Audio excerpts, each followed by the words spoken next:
Running an online business requires passion, knowledge, and a lot of dedication. Adding the complexities of setting up and managing hosting for your website piles on more work when you already have so many plates spinning. Whether you manage one WordPress website or dozens, Kinsta's managed solutions give you access to a platform that's optimized for the fastest speed, has enterprise-grade security features, and is powered by an intuitive custom dashboard with everything you need to manage your sites efficiently. Plus, Kinsta provides human-only WordPress expert support, which is available 24/7, 365 to assist with even the most complex sites. Forget frustrating AI chatbots. Kinsta gives you complete peace of mind by ensuring that your WordPress sites are always online, secure, and performing at their best. Start your journey with Kinsta today and get your first month free. Don't have time to migrate your site? Kinsta takes care of everything for you. Learn more at kinsta.com/podcast. That's KINSTA.com/podcast. You are listening to I Am Refocused Radio with your host, Shamaya Reed. This show is designed to inspire you to live your purpose and regain your focus. And now, here's your host, Shamaya Reed. Hey, welcome to I Am Refocused Radio. Once again, we are here today, and just like any other time, we have another amazing show lined up for y'all today. Today, we have a true honor talking to our guest, Dr. Michael J. Hession. He has an amazing website you should check out. It's acknowledgeacceptadapt.com. He is someone that I feel you're going to really appreciate what he can offer to the show.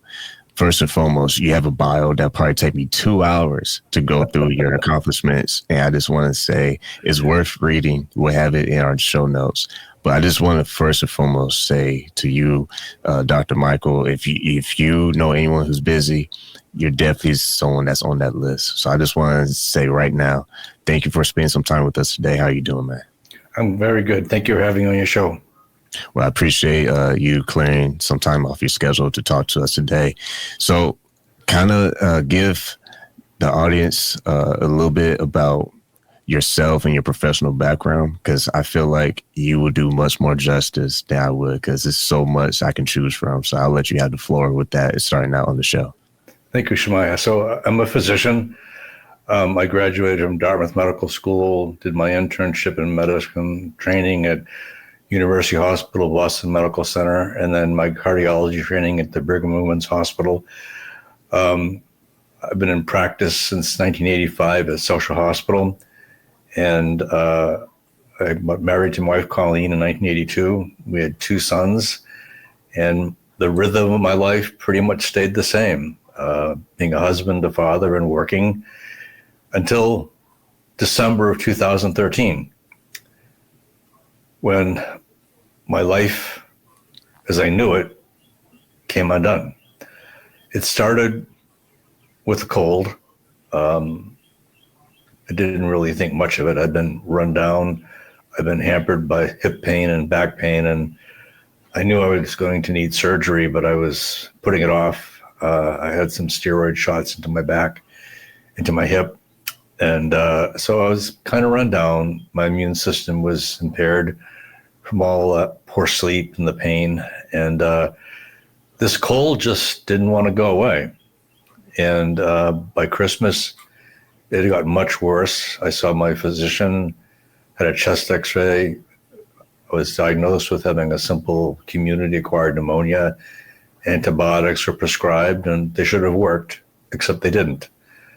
December 31st, New Year's Eve, I woke in the middle of the night, struggling to breathe. My wife had already been awake, but the struggle of my breathing. And we both knew I was in trouble, and we called 911. I was brought to the hospital that I had worked for decades. And in the emergency room, my chest x-ray now, instead of just having one lobe involved with pneumonia, all lobes of both lungs were a complete whiteout. The term was called acute respiratory distress syndrome. My blood oxygen levels were quite low, and I told my wife that I would need life support. I was brought to the intensive care unit, and I remember speaking to the doctors and my wife that I would need to go on a ventilator. And I remember saying, I want to live. And that's the last thing I said for quite some time. I spent 11 days on a ventilator. The first day or so at the hospital that I worked with for so many years, I wasn't responding to treatment. My blood oxygen wasn't improving. They recommended that I be transferred into the Brigham Women's Hospital for ECMO, which is essentially an artificial lung reserved for patients whose pneumonias are so bad that regular life support with the ventilator is not adequate. So I arrived closer to death than life. They made some changes, some medication changes, some ventilator changes, and I began to respond. They decided I wasn't going to need the artificial lung. And I began to have treatments called suctioning, where they place a catheter down into your mouth through the tube that's inserted into your lungs, and they suction out the debris from the pneumonia. It's a very unpleasant treatment. I could feel all the muscles in my body resist and fight the feeling. It was unpleasant, but it was necessary to help clear up the pneumonia. After one of those episodes, I don't remember waking up. I remember an odd feeling as though my body was becoming cold and I was drifting off into the distance. I could hear crying, really more like wailing. The term I remember from my childhood is keening, which is a Gaelic term for the sounds of mournful wailing of the death of a loved one. First time I heard that was when my mother died when I was 13. It didn't make any sense. That was a sound reserved for death. It didn't really occur to me that I had died. In the distance, I could glimpse the tear-stained faces of my wife, my sons, my brothers and sisters trying to pull me back. It didn't make any sense, but I could feel myself being pulled away by a stronger force. And after a while, I could no longer hear them or see them. Time ceased to be a dimension, so I have no idea how long this lasted. At some point, I became aware of a white light in the distance. After some period of time, I grew closer, and I could make out the image of a woman in flowing white gown. And she said words I'll never forget. "Michael, it is not your time. There is much to do. You must go back." And I could feel my body gradually becoming warmer. And after some period of time, I recall hearing my wife's voice talking into my left ear, saying that it was good news. The doctors had told her that I was beginning to respond to the treatment and I was getting better. And it didn't really quite dawn on me that I had nearly died. The feeling of being intubated is nothing you can prepare yourself for. It's extremely unpleasant. The suctioning treatment is even more so. But I had to bear it to get better. After 11 days, I was improved enough that they felt that they could begin the process of weaning me from the ventilator.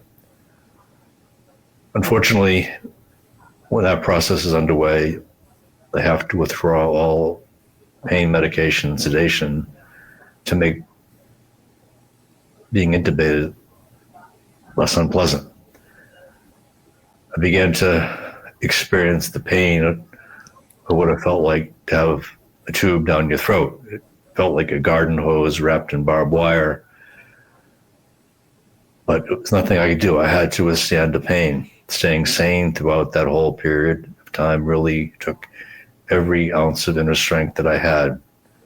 After 11 days, they removed the breathing machine. The pain was gone. I was still on oxygen by face mask, but I'd gotten through the first part of my illness. I began to slowly improve, and they switched me to oxygen via a nasal cannula. And that's when they realized I was paralyzed.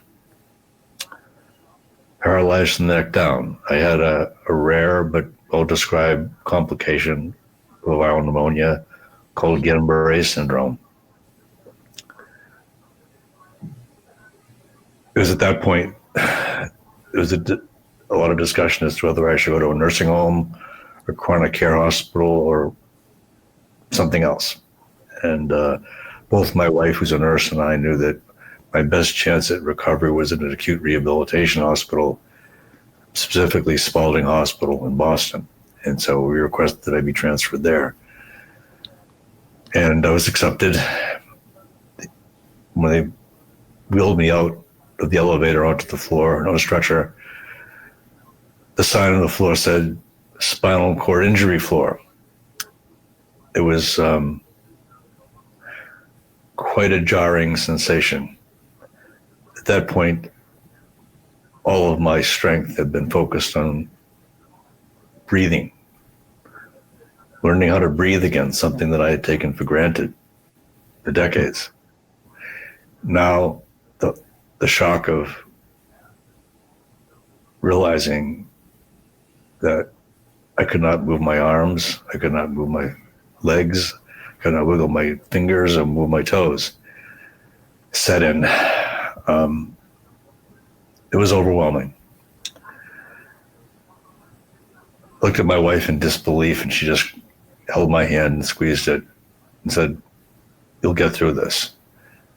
And next came in a series of therapists, occupational therapists, physical therapists, and speech therapists. Because I had been on the ventilator for so long, I really couldn't safely swallow. I had to be retaught how to swallow. Eating was my first real big victory. I was at Spalding Hospital for 6 weeks. It was probably close to 2 weeks before I could get out of bed. I had to be helped out of bed into a wheelchair. And I was brought down to the small gym on the spinal cord injury floor.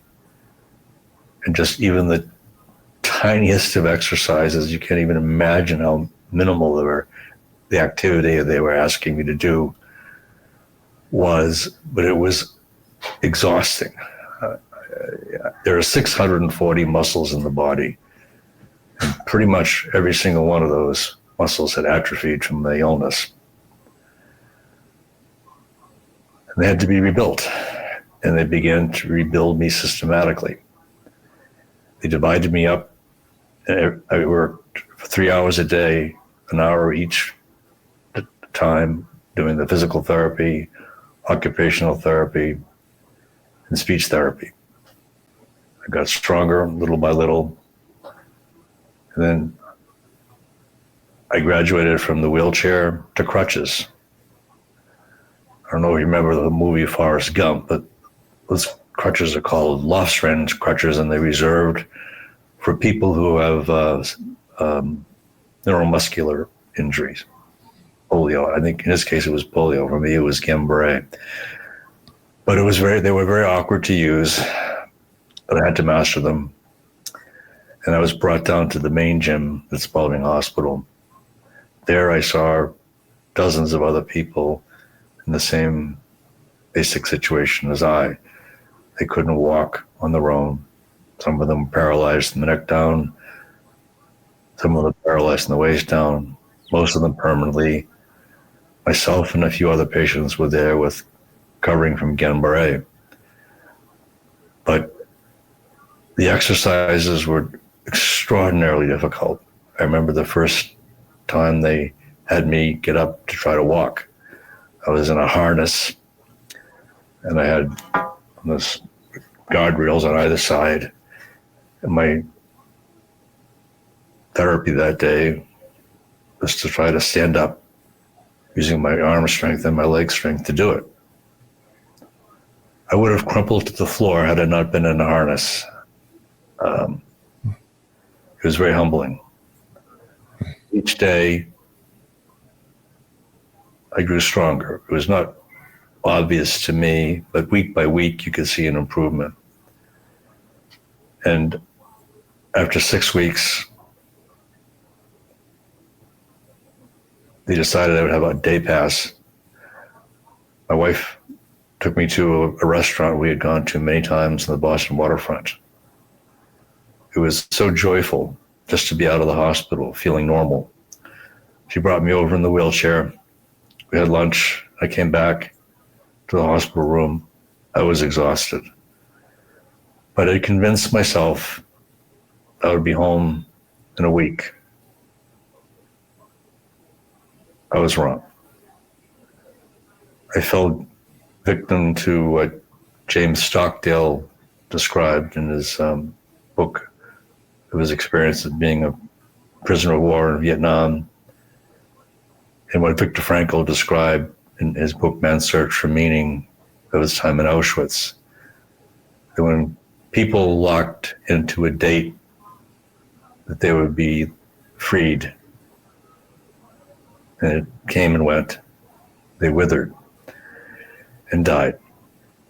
And the day I had locked in for my release from the hospital came and went, and I was crushed. I cried like a baby. I didn't know what to do. I thought back to my life, the words my father had told me when I was a child, when he came over as an immigrant to this country. No matter how things are, no matter how bad they get, if you fall down, pick yourself up. Never ever quit. Pick yourself up and start moving.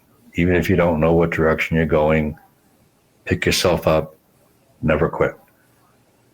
So I dug down deep inside and I started again with all the energy that I could muster to move forward. One of my physical therapists, she had as a hobby ballroom dancing. One day, she took my wife and I to the main gym, put on her boombox, and she told us, today, your therapy lesson is going to be ballroom dancing. In retrospect, this seems pretty funny, but I was like stunned. I wasn't a good dancer even my best day. But she turned on the music. I held my wife in my arms, and we started to dance a waltz. And her face lit up, my face lit up, and somehow or another, she found a way to unlock inside me the desire to move forward, and I did. Several weeks later, I was discharged home. I spent another year and a half recovering. I had multiple setbacks, but I never quit. I got back. My first goal was to get back home to my wife. My second goal was to get back to taking care of patients again. That seemed a bit of a stretch, but I kept faith that with hard work and perseverance that I could do it. I started using some exercise equipment I had bought for my sons when they were younger in the basement. I couldn't do very much at first. I couldn't even do as much as I did in the hospital when I was at Spalding, but I kept persevering. Week by week, I got stronger. After about 6 months, I got back to work part-time, and things were going well. I kept increasing my hours, and I got sick again. I had to have emergency surgery, set me back, but I kept my eye on the future. With hard work and perseverance, staying focused, I could recover, and I did. I learned every skill of resilience that was taught to me as a child, that had stayed with me, helped me get through this. Even in the dark days, I never quit. I struggled with how I would find meaning and purpose in my life. I did a lot of reading, and getting back to work, helping my patients, gave me that meaning and purpose. The love of my wife and my sons and my family, my friends, helped me as well. And I used their strength to build on my recovery. And then one day I just realized, will I ever be happy again? Because the life I knew was gone. And I spent a long time thinking about that and reading about that. And I realized happiness in life comes from within. Unhappiness comes from when you're comparing yourself to what you used to have, or no longer have, or may have never had. You have to be happy with your life as it is, to be fully present. I learned to be grateful for what I had. Every day I started keeping a gratitude journal, writing down 5 things that made me happy and how my life would be different without them. That gratitude exercise helped me immeasurably. And little by little, I realized the happiness that I thought I had lost was always there. I was just too tied up in looking at the past, what couldn't be regained. I was missing the present and what the future held. So I began to put all my energy into being fully present with my wife, my family, with my patients. And it made all the difference in the world. The techniques that I learned, meditation, mindfulness, helped me greatly. I learned the importance of empathy. Empathy is very different than sympathy. Empathy is when you can relate to someone's pain because you've experienced it. When I spent time with my patients, it was at a much deeper level. I could be fully present with them, not distracted. I could empathize with what they were going through. And this whole process, surprisingly, made me a better person and a better physician. And I wouldn't change it for anything. Once again, you're watching on Refocused Radio and listening to this as well. Talking to our special guest, Dr. Michael J. Hession. Go to his website, acknowledge, accept, and adapt.com. I'm glad this conversation went this way. It was supposed to go this way. I had to push all the questions aside because I would not have gotten the content that you just gave our audience. And there's a few things I want to touch on before we wrap up. And that is, first, you could have quit a long time ago and you chose not to. That's beyond powerful, because when you made the point about the risk of locking in the specific dates of you escaping or you getting better or whatever, or going out, and when that passed and you made the reference to the storyline of how people can wither away once it goes beyond their reach, what I took from that is there are things in life that are beyond your control. There is nothing you can do about certain things in life. And when life knocks you down to your knees, you only got 2 choices. You get back up or you stay down. And when you choose to get back up, it's not easy. Because on the outside looking in, it's like, oh yeah, you just got up and okay, things gonna get better. No, when you get back up, you're gonna feel like, what am I doing? Like it's more painful trying to get up than it is to just sit there, And I think most people can relate to a point in life when life knocked them to their knees. And I truly believe those who press forward is for a reason. I used to say back in the barbershop days in 2017 on the show, when we survive our pain, I believe is God's way of saying your pain will be someone's medicine. Because if you're able to survive that pain, you are going to encourage one person or many persons. But if you can inspire at least one person, then the pain that you had to go through, it was for a good reason. It was for you to wake somebody up. It's for you to encourage somebody.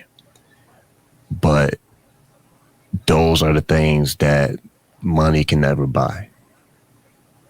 It's funny how we chase life, and you mentioned about comparing ourselves to people makes us unhappy. I agree with that fully, because the way I think of it is the moment you start comparing yourself to the person that you think has it better than you is the moment your hands are full. And God can't do anything with your hands that are full, because you're suggesting that there's nothing else better than what is I'm trying to get.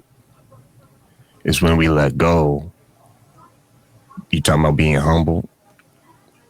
Is when you let go where we finally find something that's actually better. And it doesn't have to equate to money, it doesn't have to equate to fame, but it can equate to peace. That's another thing money can never buy. I'd rather have peace than anything in this world. You can keep your mansions, you can keep your jets, because at the end of the day, your story itself, man, that was a highlight of this week, because it reminds people that even if you can barely breathe,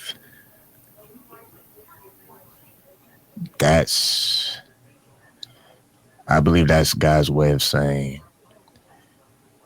this is your chance. This is your window of opportunity. Are you going to take it now?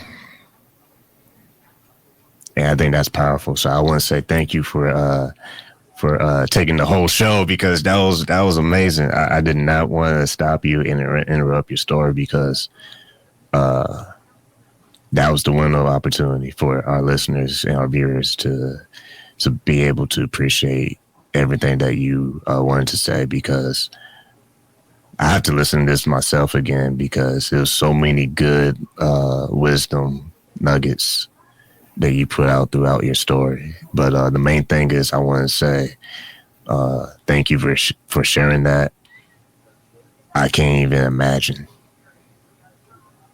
But it's a very good reminder that if we can learn to appreciate what we have while we have it, that window of opportunity will never come again. Very well said. I wrote a book about all of this, my whole experience and the struggle that I went through to see a way forward. It wasn't easy, but I go through step by step the strategies that I used. The book is called Physician Heal Thyself, Nearly Dead, and the Journey Back to Health. It's available on Amazon, but it goes into more detail what we just talked about, and I think is an excellent resource along with the website. And I think there's a lot of useful information there that can help anybody get through what they may feel is unimaginable. Just never quit. One thing I want to also address too, while we have you, is this is a story coming from a person in professional career, very successful. Like I say, you can read notes in the Bible. It'll take you about 2 hours to read all the accomplishments you had. But on a serious note, what I got from this whole dialogue is that it doesn't matter how high you go. Life will bring you to your knees. And however it does it, I truly believe it's just a reminder. This is the window of opportunity you have. And whatever we got to do in that window, I mean, you talking about appreciating your family more and appreciating all these different things more, is because I believe in that moment we have the opportunity to say, man, all the things that I missed out on because I was chasing the next goal or chasing the next chapter of what I wanted to add to my accomplishments. I have this window now. And time can never be bought. We can't buy more time. We can buy another house. We can buy another car. We can't buy time. We can't buy relationships. We can't buy more time with our families. This is the window. And I feel like that's what life does. It says, this is all you got. You can't let this go by and be like, hey, God, can you go get a time machine? Let me just have 5 minutes. The powerful point in your story is when you was talking about you talk about the figure in the gown saying that you have to go back. It's not your time. That is powerful. I personally can relate to a feeling of that. And what I mean by that is when life hits you down to your knees, where you have nothing in your strength by yourself to make it. That humbles you. When you find out the oxygen you get to breathe, there's a lot of things that come in play for that even happen for you to even to do it correctly. And I feel like that's what God does. He will allow you to go through so much pain to remind you you can't do this by yourself. You can try to be Superman. You can try to act like and fake it and look the image. But at the end of the day, you are depending on a lot of things that you can't even control yourself. So I just want to again say thanks for illustrating your experiences, because it was raw, no script. We didn't plan this. I hit the banner well after he even did the introduction. I said, wow, it's like he was reading my notes, because I didn't tell him what topic I was going to do before we started. So yeah, I know we've been over time, but this was well worth it. If you can say something encouraging to someone who is listening to this or watching this, understand everyone has a different story, different circumstance, whatever. But if someone feels like they are at the end of their rope, what would you say to encourage them not to quit, but to keep going? Just believe firmly, somehow, some way, even though you can't imagine the way, if you don't quit, if you just get up, eventually you'll find a way forward. You will find happiness, meaning, and purpose in your life. No matter how devastating it may seem, if you never quit and never lose sight of that, you will find a way to move forward. Once again, you're listening to Refocused Radio and watching us online, talking to our special guest today, Dr. Michael J. Hession. You can go to his website. It is acknowledge, accept, and adapt.com. Last thing I want to comment on is I had many people on the show this year. It's almost been like a common thread. They've been referencing work on the inner man. And I feel like that's parallel to what you were saying earlier about finding happiness inside. I feel like the older we get in life, the more seasoned we are with life and going through life's ups and downs, the trials and the triumphs. I feel like that is a very critical piece into our process and enjoying life. We have to find a way to develop that inner man, that inner person, because if that person stops, it's going to be completely almost impossible to keep going. So once again, I want to say to you, Dr. Michael J. Hession, appreciate your time and everything that you're doing Man, thank you. Thank you for having me as a guest today, Shemaya.